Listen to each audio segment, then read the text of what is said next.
So this morning I want to talk about a psalm and you being crammed with greatness, and then I want to talk about boundaries and Jesus and how all of this goes together. Are you with me? So let's start with Psalm chapter 8. Now, right in the middle of the Bible, there's a collection of poems and prayers, and these are called the Psalms. And many of you will remember we did an entire series on the Psalms not too long ago, just earlier this fall. Starting with Psalm 8, just two verses 4 and 5. Let's read them together. I think this part is fascinating, and I think you're going to find it fascinating too. The psalmist says, "What are human beings that you, God, are mindful of them? What are human beings that you pay attention to them? Yet you have made them only slightly less than divine and crowned them with glory and honor." Now, here's what I love about this psalm. It is filled with this kind of big, over-the-top language. I mean, here's what the psalmist is saying to his people. He's saying, look, y'all get it, don't you? We are just created out of dust. We are simply a collection of molecules. We're here one day, then gone the next. We're here for a few years, and then we're gone. And yet, verse 5, you are crowned with glory and honor. See how this is kind of big, over-the-top language? I mean, we don't speak that way today, do we? Your spouse didn't walk in this morning, or your friend didn't come up to the door last night, and you said, whoa, whoa, whoa, whoa. Dude, I can see it in your eyes. You, my friend, are just crowned with glory and honor. But imagine what this psalmist is saying. There is a dignity and a value to being a human being. There is a holy, sacred dimension to all of this stuff. You reflect the divine image. God is in you. You, therefore, have been crammed and are crammed with greatness. Now, why do we start here? Why start here? Because tomorrow marks a new year. Tomorrow is 2018. And for many of us, what that means is during this season, this time, we reflect back on what the past year has been like, the things we've done, who we were, and we also look forward and we start asking some of the biggest questions of our lives. We start asking questions about who we are and where we're headed. Now, here's what I noticed can happen. Beware of this in 2018 as you start asking the big questions. Your temptation or the tendency can be to, at times, stop after verse 4. You know what I mean? Here's how that sucker displays itself. Oh yeah, I know who I am. I'm just made of dust. I'm just a collection of molecules. Here one day, then gone the next. Here for a few years, then gone. Oh yeah, I know who I am. I mean, why would God ever pay attention to me? Does any of it matter? Does God even care? Don't get stuck in that trap. Keep moving to verse 5. You have been crowned with glory and honor. It's the way our ancestors have seen themselves in the eyes of God for generation after generation. This is how God sees you. Don't stop at verse 4. Keep going. I mean, do you see why it's so important to know who you are? Made of dust and yet. And so if you're one of the ones asking big questions of your life, good. If you're saying, man, I'm asking these big questions, I don't even know if it's normal, completely natural, healthy, and good. If you're saying to yourself, man, I just wonder if there's more to life than this. Because it seems like lately I've just kind of been settling when it comes to my relationships or when it comes to my marriage or when it comes to the community or when it comes to the church. I've just been settling, and is there more to all of it? Yes, there's more. You were created for more. Keep asking those questions. You were created to ask these questions. Keep doing it.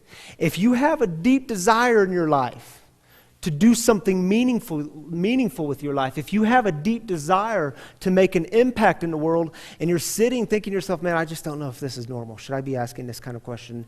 Absolutely. Keep asking those questions. Keep going with these questions. Good, normal, natural, and healthy. Because you have been crammed with greatness, crowned with glory and honor. So listen to this voice. Ask those questions, because essentially what God has done is said, here, I mean, here's your life. What do you want to do with it? Here's the gift of life. What are you going to do with it? And so decide this year, and going into 2018, decide what is the thing you're going to give yourself to. What's the thing you're going to pour your energy into? Or what are the few things? And be reminded, you cannot give yourself to everything. And your ego will hate you for that. What are the few things you are going to give yourself to? And by the way, this is not about pride and ego. When you decide to give yourself to that thing or those few things, and you step into your greatness of who God has created you to be, it will never be, oh man, look at me. Look at how great I am. Look at what I'm doing. Look at how I am on top of the world. It will not be about, if it's about that, you have completely missed it. But in my experience, when you step into that thing, the person God has created you to be, it will always be a step of great humility. It will be a step of, oh my goodness, I get to do this. Oh my goodness, I get to make an impact in the world. Oh my goodness, can you believe it? I get to be in relationship with other people. You are crammed with greatness. This is where the story starts. This is where the story has always started. Even if we go all the way back to Genesis, this is where the story starts. Now the truth is, there are lots of ways we can make a mess of things. There are lots of things that can come along and pull us away from this story. There are things that will come along and pull you away from the story of who you are because you were created by God, because you were crammed with greatness. And in my experience, more so this year than any other year, one of the primary things that will pull you away from being who God has created you to be is a lack of boundaries in your life. You know what I mean? I can't tell you the number of people, the number of conversations I have been in this year with people who have put their lives on hold because of a lack of boundaries. So let's talk about boundaries for a moment, shall we? And I want to explore them through these three questions. First, what are we talking about when we talk about boundaries? And second, how does our faith inform how we think about boundaries? And third, what do boundaries have to do with the greatness that's crammed inside of you? So let's start with the first one. What are we talking about when we talk about boundaries? Now, there are all kinds of different directions we could go in this area. We could take different tangents, and we could find ourselves in all sorts of different places. But this morning, when we talk about boundaries, we're talking about what do you do with those awkward, tense, toxic relationships in your life. How do you think about these relationships? How do you interact with these relationships? The ones that completely drain you alive, the ones that don't give you life, but they just suck every ounce of life out of you. What do you do with those? And if you're wondering to yourself, oh man, I think I have these relationships in my life, but I'm just not sure what category to put them in, ask yourself this question, simple question. What does this relationship do to me? What does it do to me? Does it inspire you? Does this relationship inspire you? Does it steal all your energy? Does it always tell you, does this person always tell you how you're not enough? You're not good enough, you're not doing enough, you're just simply not enough. Does this relationship bring the best out of you? Or is it constantly bringing up only your shadow side? Here's another great question to ask. When you hang out with this person, do you have to go through a detox afterwards? Like, does this person in your life, do you have people in your life who have this kind of supernatural ability to say something to you, and still 3 days later, you are replaying in your head the thing that person said to you? You see, we have to ask, what does this relationship do to me? Because, my friends, you are crammed with greatness. So we have to ask the question, am I being a good steward of the gift of life that I've been given? And by the way, let me just stop for a moment and pause. We're talking about boundaries here. I do not have this stuff nailed. You probably don't have this stuff nailed either. It's why we need to talk about it. And these are some of the hardest conversations we can have. I get it. I can tell you the misery of what it's like to live without boundaries. I think I lived most of my 20s that way. I can also tell you the goodness and the freedom and the beauty that comes with having boundaries. I think I discovered those, I don't know, somewhere in my late 20s, early 30s. But that's why we're talking about it, because we don't have this stuff nailed. That's why we need to talk about it. Now, boundaries, if you struggle with this, if there are people in your life that completely draining to you, this is normal. This is normal. You're not alone. You're not unique. If there are people in your life who push your buttons, yeah, this is normal. If you say, oh, Pastor, it's not even people who push my buttons. It's my own family members that push my buttons.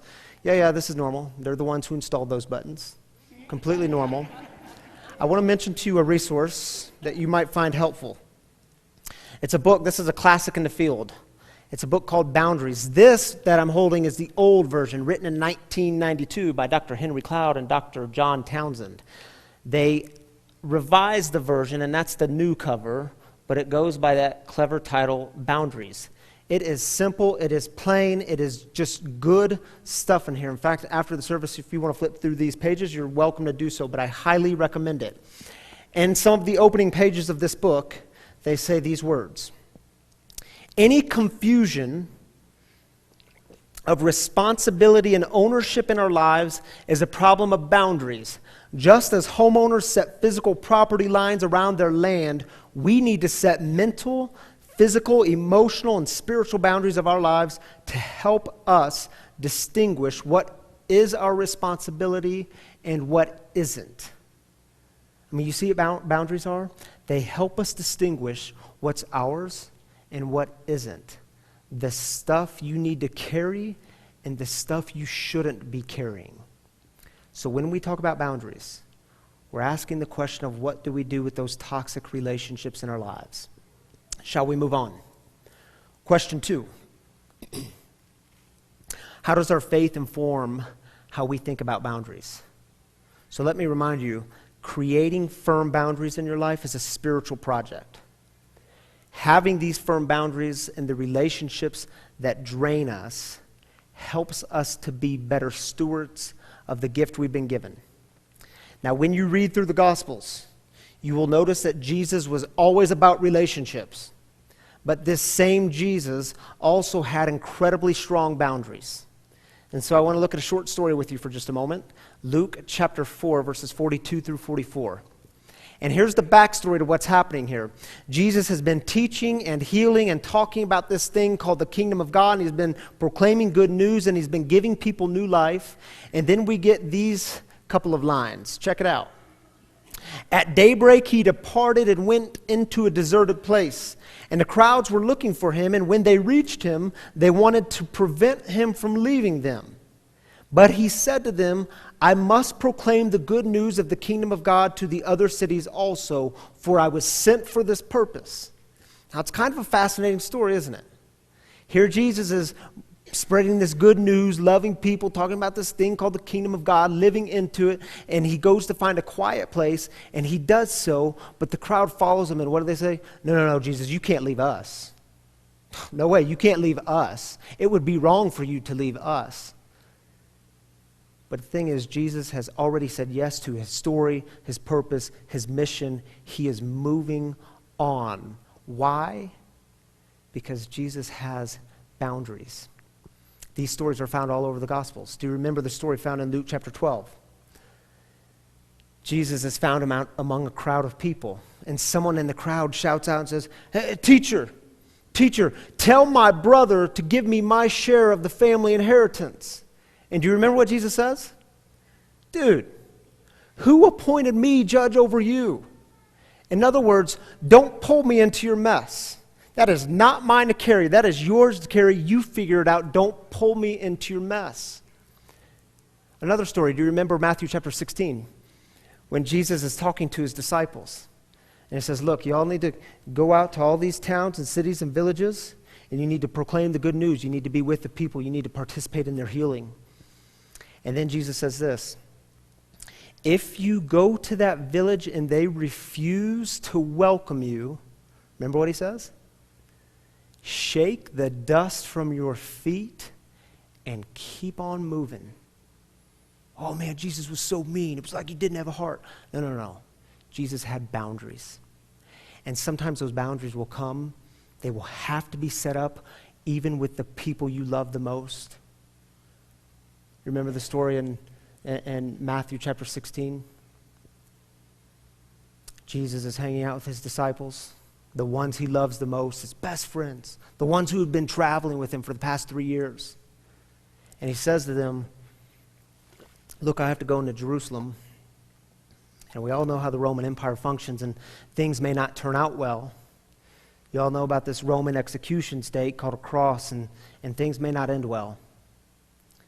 Peter, his friend, his disciple, pulls Jesus aside, and the text tells us he rebukes him and says, Lord, you cannot go to Jerusalem. And do you remember what Jesus says? Get behind me, Satan. You are a stumbling block to me. Jesus was serious about his boundaries.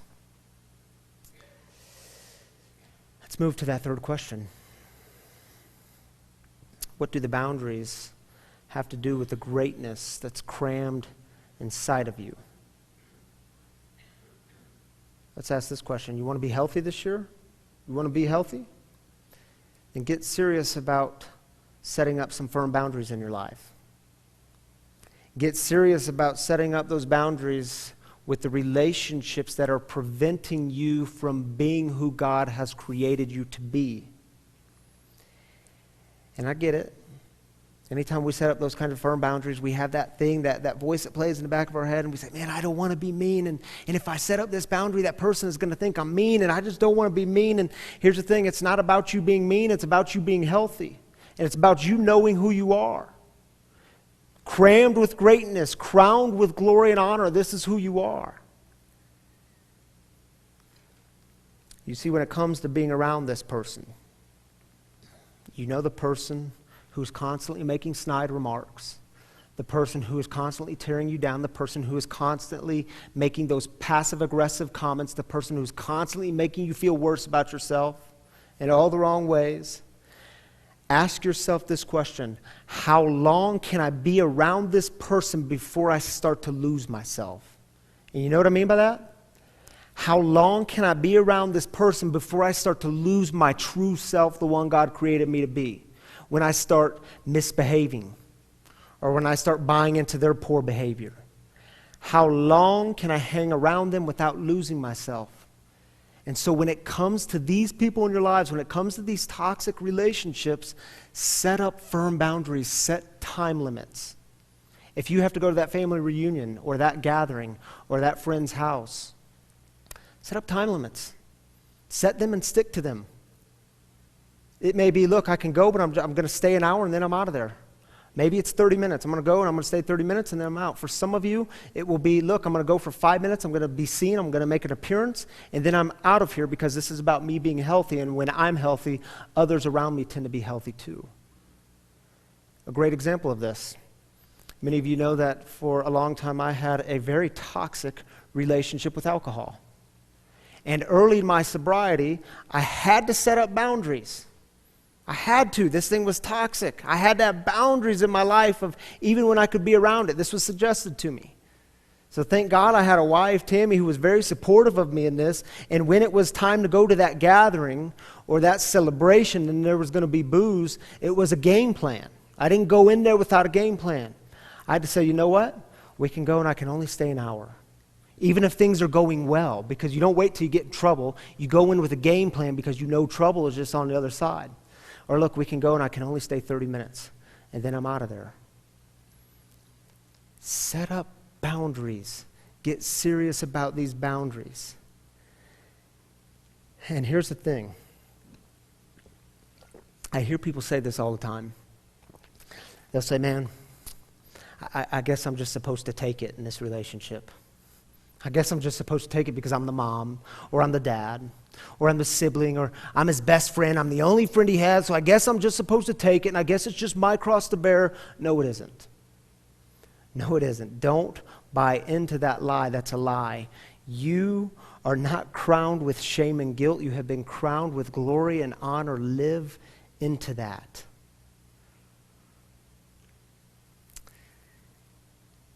One other point on that. It is okay to refuse to participate in their madness. It is okay to refuse to participate in their chaos. You see, when it comes to some dysfunctional family systems and some individuals, it is okay to refuse to participate. And I get it. This will be some of the hardest stuff you do. I don't want to make light of this. And I understand there are relationships and dynamics that are so complex. If we had all day long, you couldn't even explain these complexities to me. I get that. But it is okay to refuse to participate. And here's the thing. When you set up that kind of boundary and you say no to them, the person on the other end, they're probably going to get mad. Oh, they're going to be angry. Just like when you tell a 2-year-old no, when I tell my 2-year-old, who's almost 2, when I tell Breck no, he can lay out on the ground and he can sprawl out and he can throw his fit because he's unhappy, he's not getting his way, and he can put his finger in my face and even smack in my hand and he can say, no, no, no, no. When you say no to someone and you set up that boundary, be prepared. They're going to act like 2-year-olds. It's just the way it is. But you don't have to participate in it. You don't have to argue with them. You don't have to debate with them. You don't have to try to convince them how you're right and they're not and how you got this bound. You don't have to go there. You don't have to do it. You don't have to behave poorly even when they are. And again, you may set this boundary up and you say, oh, but I just feel so mean. It's just so mean of me to do this. And your ego is going to be terrified about how others are going to look at you and how you're going to be perceived. But you have to be reminded it is about you being healthy and living into who you were created to be. Are you with me? My friends, you are crammed with greatness, crowned with glory and honor. And your life is a holy, sacred gift. What you do with it matters. And in just a few hours, we will together welcome in 2018. And perhaps there are things you need to let go of. Perhaps there are some things that you need to surrender to. Perhaps there are some boundaries you need to get clear about and get serious with. Perhaps there's some toxicity that you've been carrying around. There's some relationships that you've been carrying around that you have no business carrying. I'm reminded of a guy who once said, if it's too heavy, it's because you picked it up. And see, the good news is if you picked it up, you can also set that thing back down. And so maybe it's time to lay some things down, to set up some boundaries, because you know that your life matters. You know that this life matters. This moment matters. And so here in just a moment, we're going to hear a song. It's a song by Chris Rice. It's called The Power of a Moment. And see, in our home, we have this dissolving paper. You can buy sheets of dissolving paper on Amazon or at one of your local magic stores. It's called dissolving paper. And we keep it in our kitchen. And we get it out oftentimes at dinner time. And if someone has had a bad day, if someone has said something to them or to me, someone in our family that has just destroyed them and created a wound, man, we write that thing down. One word or a phrase or an image. And then we put it in a bowl of water. And we watch that thing dissolve. Now, my kids, sometimes they like to make stuff up just so they can get the dissolving paper out and dissolve some things. But this morning, as we hear this song, if you have some things in your life that you need to get rid of, that need to be dissolved, some boundaries that need to go up, I encourage you during this song to come to one of these tables. Write a word. Write a simple phrase or an image. Place that into the bowl. And watch that thing dissolve.